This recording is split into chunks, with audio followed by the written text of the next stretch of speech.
4 days. That's all it took for one American army to turn sideways in the middle of winter, march over 100 miles through snow and ice, and break into a town most of them had never heard of 2 weeks earlier. 11 days. That's how much longer the other army waited. Both armies were fighting the same battle.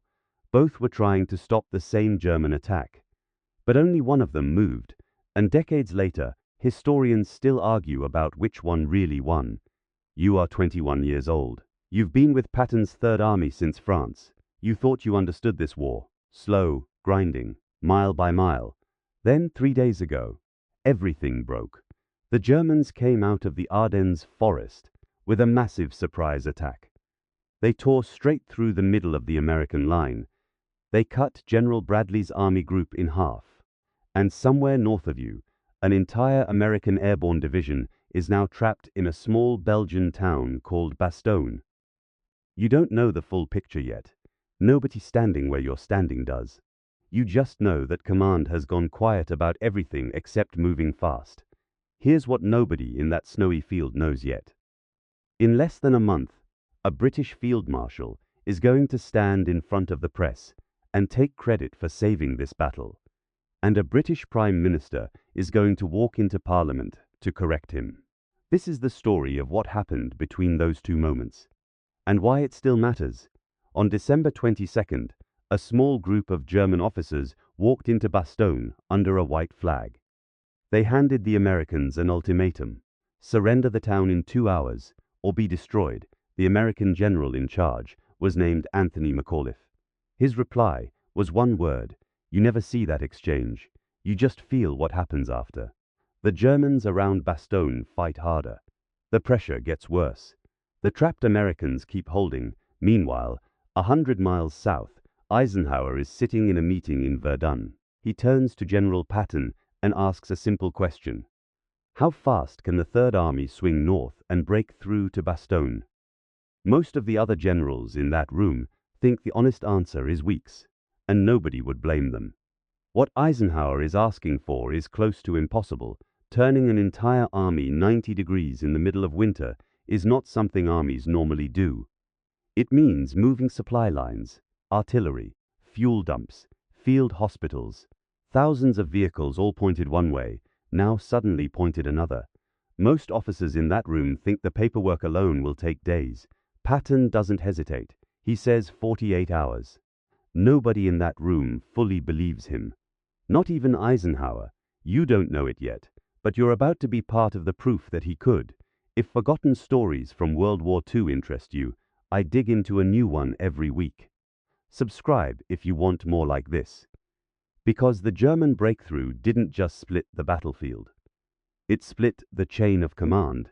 Bradley's headquarters was in Luxembourg. But most of the American forces he was supposed to command were now on the other side of the German Bulge, cut off from him. So Eisenhower made a decision. A big one. He gave temporary command of everything north of the German breakthrough to a British Field Marshal named Bernard Montgomery.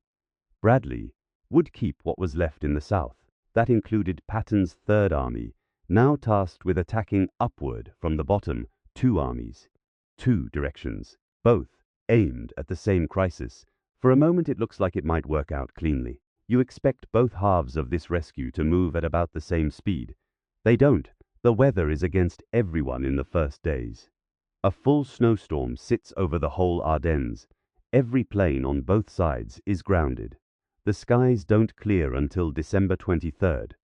That's the day Allied fighter bombers finally get back into the fight. And that's the day your column really starts to grind north.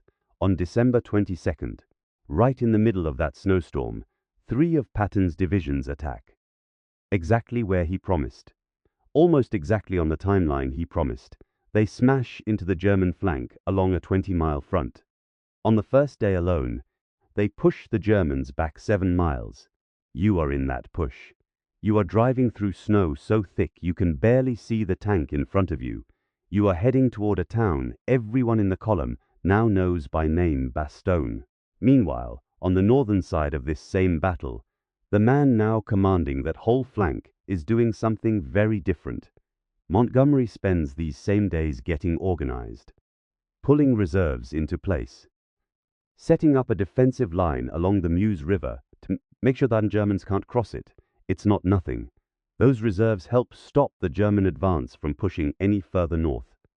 And in fairness, a careful commander was probably exactly what that specific flank needed at that specific moment. But it isn't a counterattack, it's a holding action.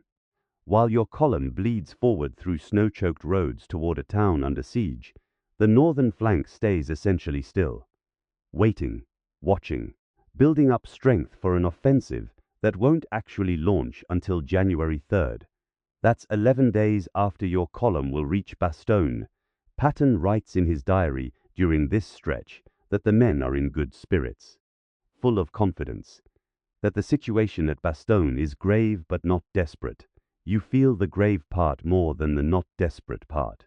Confidence is easier to write in a diary than to feel with frozen feet inside your own boots.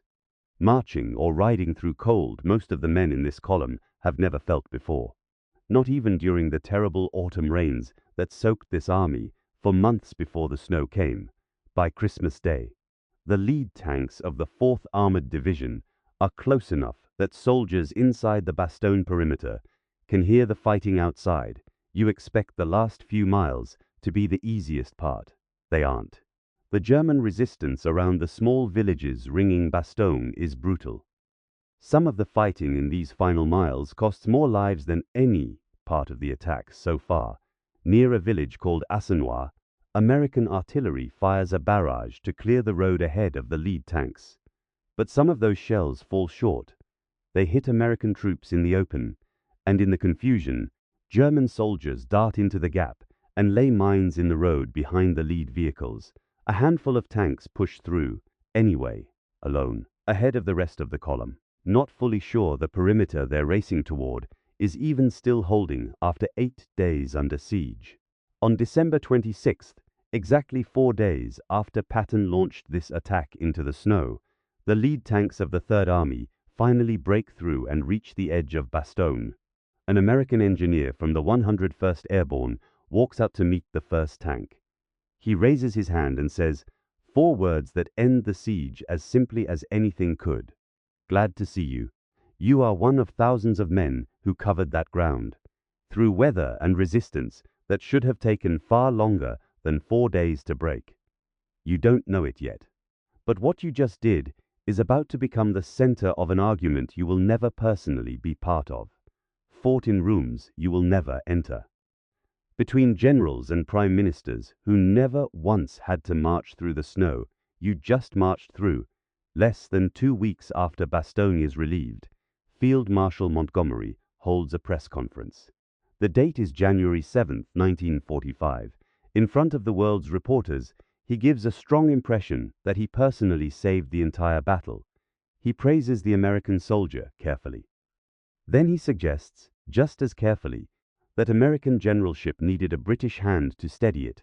Word spreads fast, and it lands badly, especially among the American commanders who spent Christmas week fighting through snow and mines while Montgomery's own counterattack still hadn't started. Even Montgomery's own private notes from that same stretch tell a different story. In private, he called Bradley a decent fellow who had simply let Patton go too far, and he admitted that on his own front he had done little more than hold the line, using mostly American troops who were already there before he ever arrived. The political fallout is bad, bad enough to reach all the way to London. You don't hear any of this. You are still in Belgium. You are still fighting the same offensive, which hasn't fully ended yet. But the argument that follows is, in its own way, about exactly what you just did. It's about whether the 4 days you spent freezing in a tank column actually mattered, or whether history was about to quietly give the credit to someone who stood still 11 days longer on a different flank. On January 18, 1945, Winston Churchill walks into the House of Commons. He is there to settle it. He does not mention Montgomery's press conference by name. He doesn't need to. He simply states, for the official record, what actually happened. This is undoubtedly the greatest American battle of the war, he says, and will, I believe, be regarded as an ever-famous American victory. You never hear him say it. You are still somewhere in Belgium, still fighting. You don't know that a British Prime Minister has just stood up in Parliament specifically to make sure your 4 days in the snow don't get quietly folded into someone else's version of this battle. When the final numbers come in, they end the argument in a way words can't. American casualties across the whole Battle of the Bulge come to nearly 81,000, more than 19,000 of them dead. It is the deadliest single battle the United States Army fights in the entire war, more costly in American lives than any other engagement of the Second World War. British casualties on the northern flank over the same stretch come to about 1,000. Roughly 200 of them killed, a real contribution, a real sacrifice. But on a scale that makes what Montgomery's press conference seemed to be suggesting look, to anyone doing the simple math, deeply lopsided.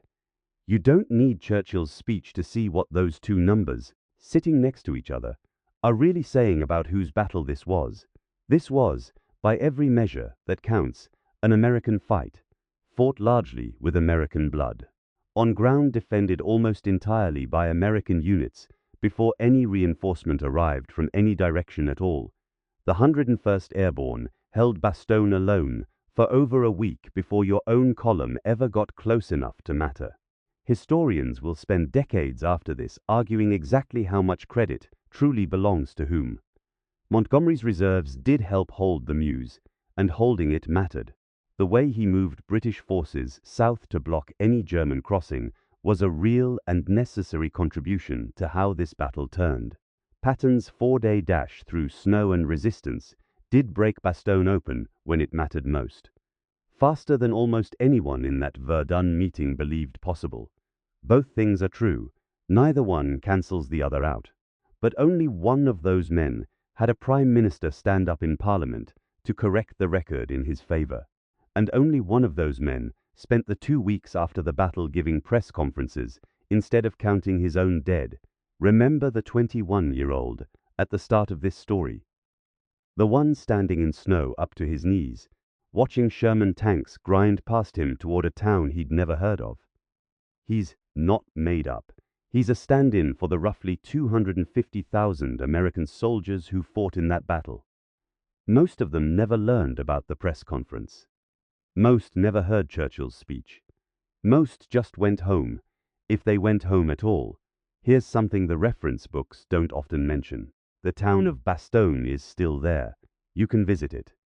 There's a memorial in the middle of it, a large stone star, 1 point for each American state that lost a son in the battle, every year on the anniversary of the siege. The people of Bastogne walk out to that memorial in the cold. They bring flowers. Many of them are grandchildren and great-grandchildren of the people who were trapped inside that perimeter in December 1944. They still remember which army came for them. Anthony McAuliffe, the general who said nuts, went on to command troops in Korea. He died in 1975. He never really enjoyed being famous for one word. Patton didn't live to see the post-war arguments about his 4 days. He died in December 1945 from injuries after a car accident in Germany. Less than a year after the last mile into Bastogne, Montgomery lived until 1976. He never fully backed away from what he said at that press conference. Churchill's words in Parliament are still in the official record. So are the casualty numbers. So is the date the northern counterattack finally began, January 3rd. 11 days late, the snow that fell on those fields in December 1944 is long gone. But the ground remembers. And the record remembers. If stories like this one interest you, the one's history almost lets slip through the cracks, I dig into a new one every week. Subscribe if you want more. This is Obscure WWII Chronicles. Until next time.